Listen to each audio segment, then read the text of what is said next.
Hello, everyone. It is Wednesday, the 20th of November. How are you? And you.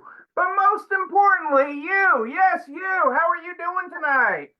What are we all grateful for this Wednesday night, the 20th of November? I am so excited to be here with you. Tell me about it. Tell me what, excuse me. Let me take a sip of water here. Hey, Carrie, how are you? How are things in Florida? Tell me how things are. I hope things are rocking and rolling as we get towards the holidays here. I heard it was a little rainy yesterday, maybe. I don't know. I've lost track of days this week. I've been in lots of meetings and lots of stuff this week, and so we're going to talk a little bit about that tonight. But lots of stuff going on. But I hope you are well. I hope Florida is treating you well. Jerry Talvich, how are you? Great to have you here live. Great to have you here live, Miss Retired Gal there, Grandma, retired. You got snow today, Carmela. You can keep it. You can keep it. It's supposed to be 40 on Friday in Florida. You better warm it up just a little bit before I come back down there. You got a couple weeks till I'm back down in Florida, Carrie. So you got a little bit of time. I am so happy to hear that you are awesome, Jerry. I love how you are doing, and I love hearing you. We got to catch up. You gotta call me, Jerry. Call me. I might need to pack a sweatshirt for that, Carrie. 60 during the day. I can deal with 60 during the day in Florida. But I don't want to hear that snow stuff, although it does help sell winter coats. It does help sell winter coats, and that's always a good thing. When it's a little cooler. It's been a little too warm for too many stores. So quite honestly, it has been a little too cold. I'm too warm for too many up north and stuff. I've had areas in the 70s, high 60s, 70s. That's hard to sell winter coats, but a 40-time nighttime low is a good way to sell winter coats in Florida. Only dropping a 40, that'll do it. A little bit of snow, that'll do it for you in Illinois. And we want those registers ringing. Cha-ching, cha-ching, cha-ching. That is what we want. We want those registers cha-chinging. We want to see that happening. Love it. Let me find.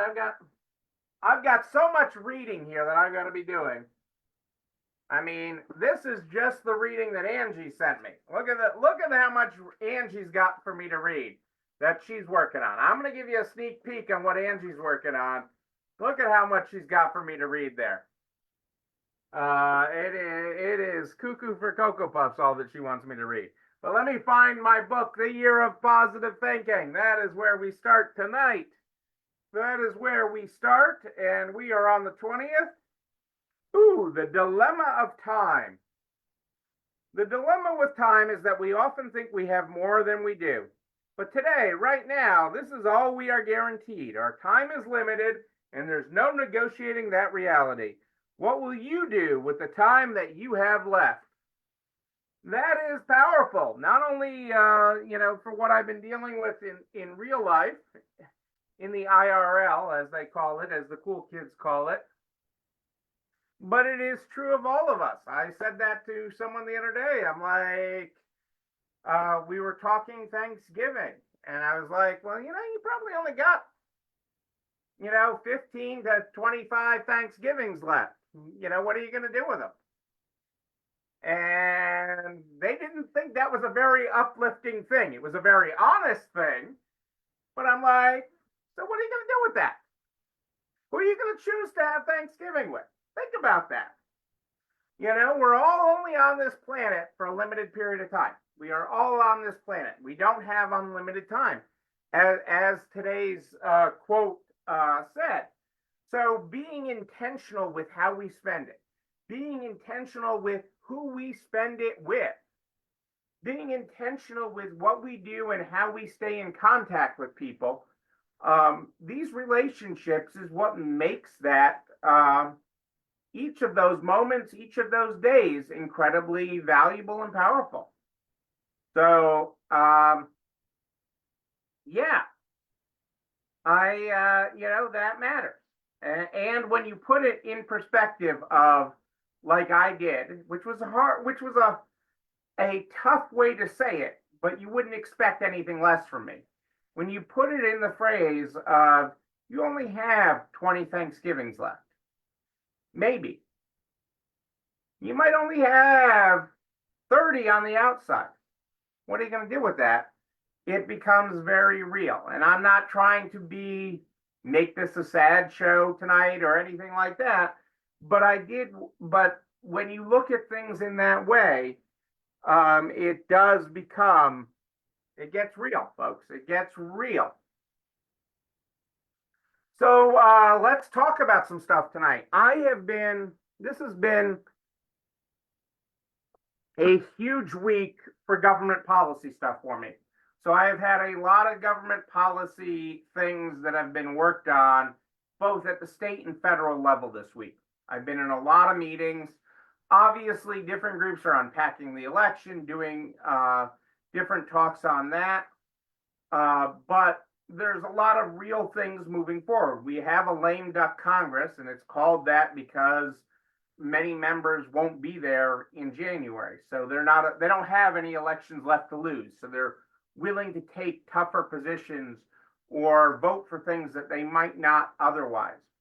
So this week, the Credit Card Competition Act had a hearing in front of the Judiciary Committee in the Senate. Wow, I don't know why that is a tongue twister tonight. The Judiciary Committee in the Senate held a hearing on the Credit Card Competition Act. And MasterCard and Visa both testified at it, which was really interesting. And the senators, when this ever makes it to a vote, and the true committee that should have heard it is the Senate Banking Committee, but they're a bunch of wusses. But the fact that this got a hearing, the fact that that MasterCard and Visa actually showed up to the hearing and answered questions is really good. And it's really good for them to have seen and, quite honestly, taken the temperature of the room. And they know they're on the wrong side of this. They know the story they're telling about this act is wrong, and it's not looking good for them. Okay, in fact, they've spent millions and tens of millions of dollars trying to fight it. I'm not positive it's going to get attached to any legislation here at the end of the year. From what I'm getting, it's still possible. They would certainly like to. Senator Durbin and Senator Marshall in the Senate, the bipartisan co-sponsors of the bill, would certainly like that.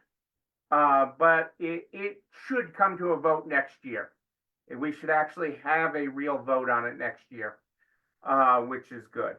The other interesting thing on the federal level is tariffs. Tariffs are top of mind for people with the incoming administration. And tariffs are, quite honestly, a tax that Americans pay. And no matter what you think, no matter where you are politically, the reality is Americans pay that tax. Americans pay for tariffs. And what's worse is we could have retaliatory tariffs against the United States. I've stayed kind of quiet on the tariff topic because, quite honestly, as resale stores, I look at us as benefiting from it because it makes our goods an even better value. It also gives some room to increase pricing on certain goods, but it really makes our value proposition even greater. So it should be generally good for the resale industry. Although if Americans have less money to spend, it's not.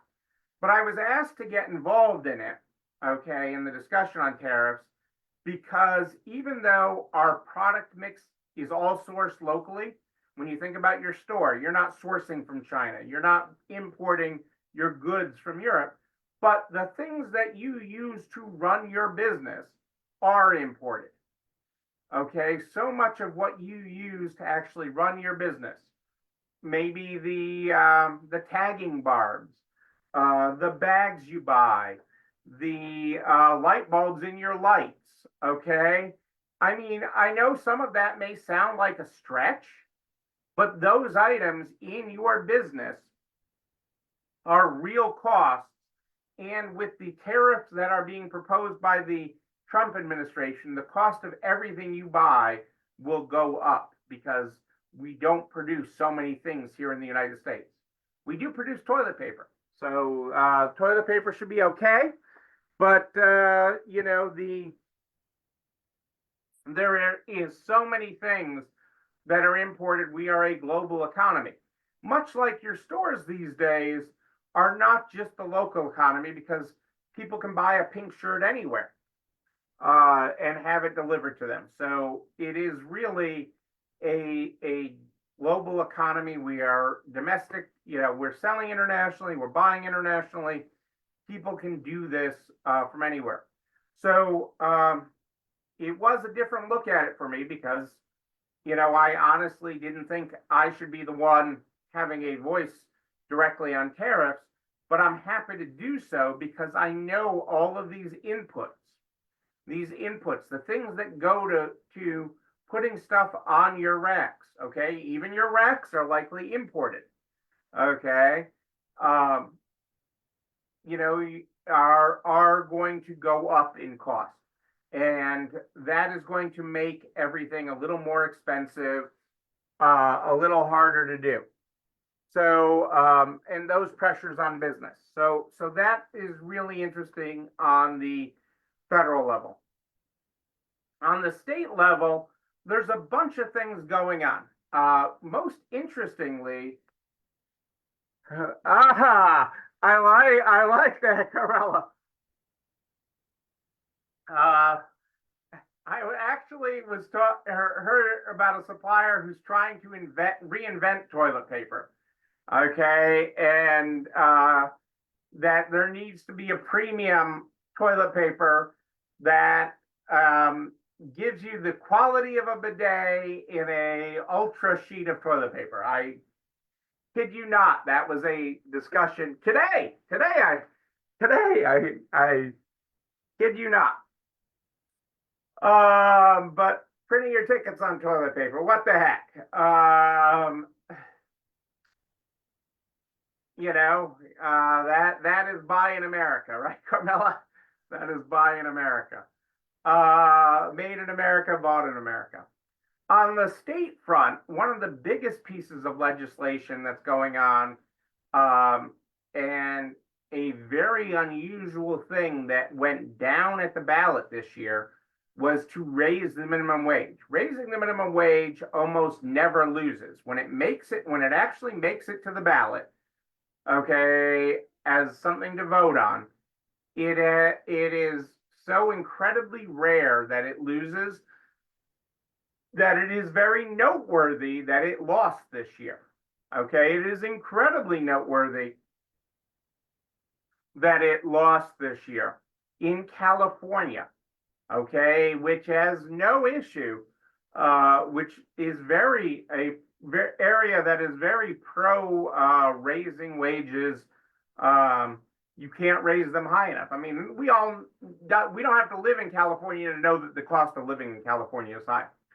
But there was a initiative to raise the wages in California to $18 an hour, okay, as the minimum wage. And that lost quite considerably. It wasn't a close vote. And that is having things being looked at nationwide for ballot initiatives. They'd like a $20 an hour pushing in Massachusetts. So the fact that that loss is huge and is going to be a huge discussion point moving forward in how do you raise wages at the minimum level. Okay. The other, we covered it the other night. I've gotten several questions about it. The salary threshold I mentioned has been struck down and will not be taken up by the Trump administration, essentially reducing the salary threshold for overtime to 36,000. And that is, it is expected at some point the Trump administration will put in a new salary threshold, but more like 40, not like 60. Okay. If one is put in place, it's more likely that they're going to put rules in place that make it incredibly hard for future administrations to lift that considerably and lift it considerably very fast. So people have asked me, I move people off of salary to hourly. Can I move them back? Should I move them back? Am I going to be playing ping pong? You're certainly not going to be playing ping pong with them over the next 4 years. You don't have anything to worry about significantly with that over the next 4 years from everything that I am getting.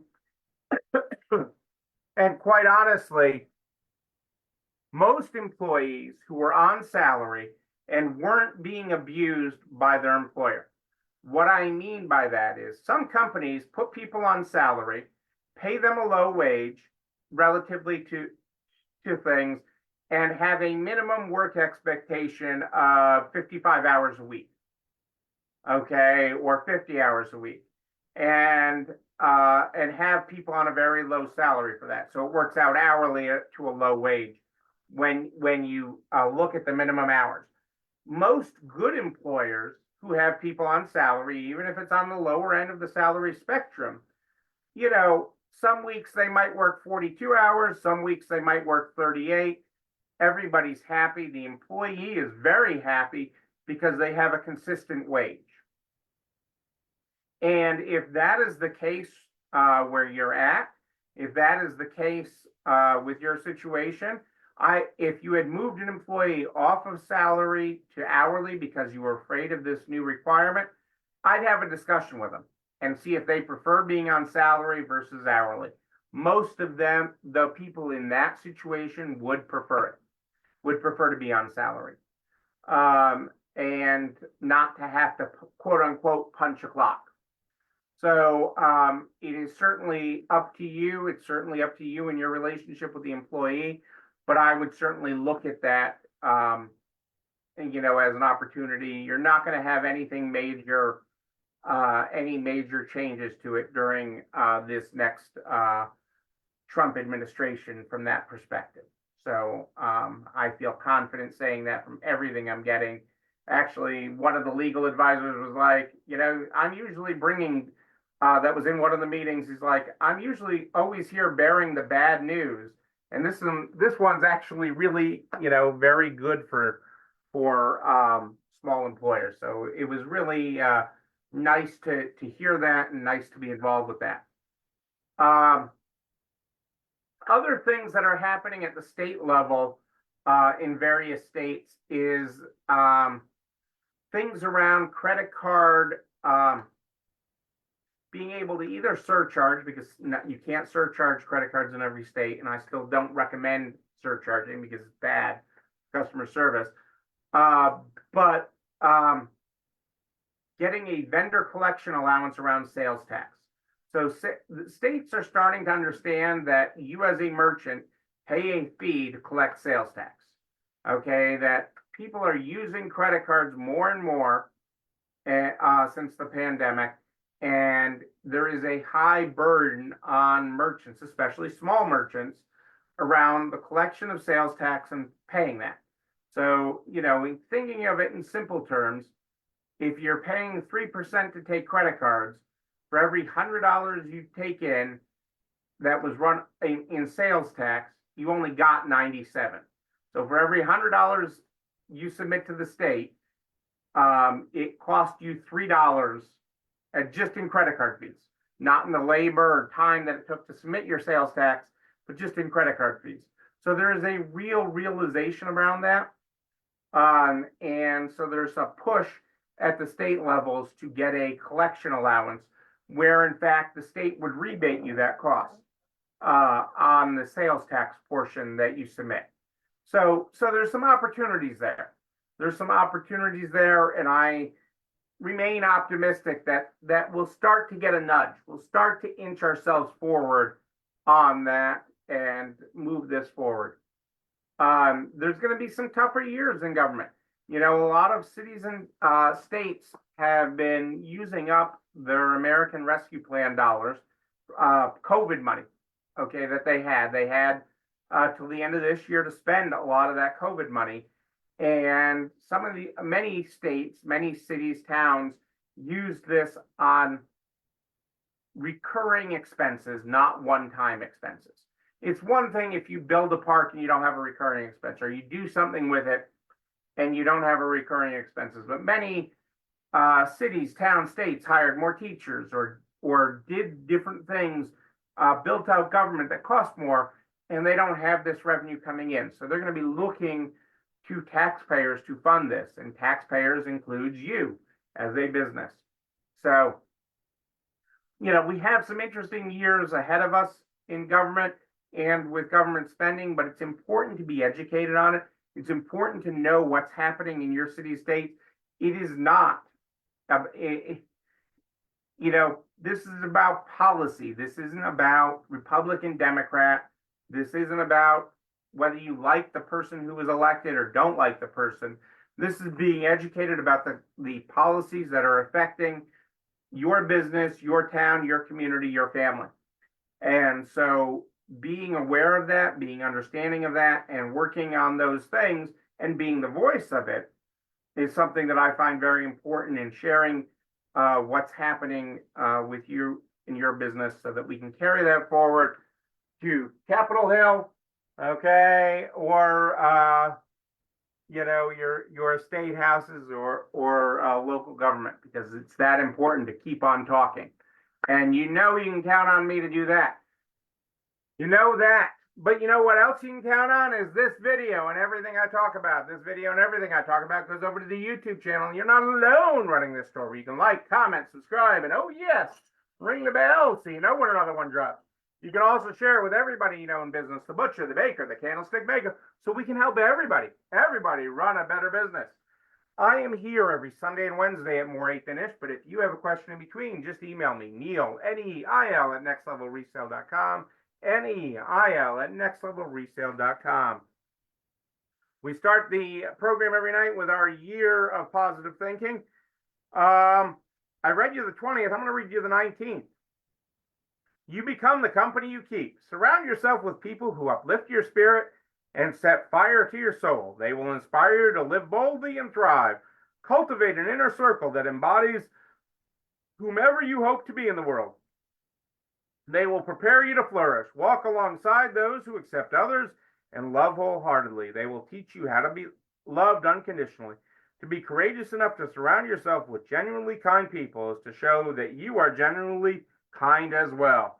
Yes, indeed. Hey, Jerry, thanks for hanging in for the whole show. Ladies and gentlemen, I am Neil Abramson. I do like a good party, a wedding, a bar mitzvah, a retirement party for Jerry. I don't know, any reason to have cake is always a good one. But until then, and until Sunday night at more 8 than ish, know that you, but most importantly you, yes, you, right up there in front, you're not alone running this store. Have a great night, everybody. I'll see you Sunday.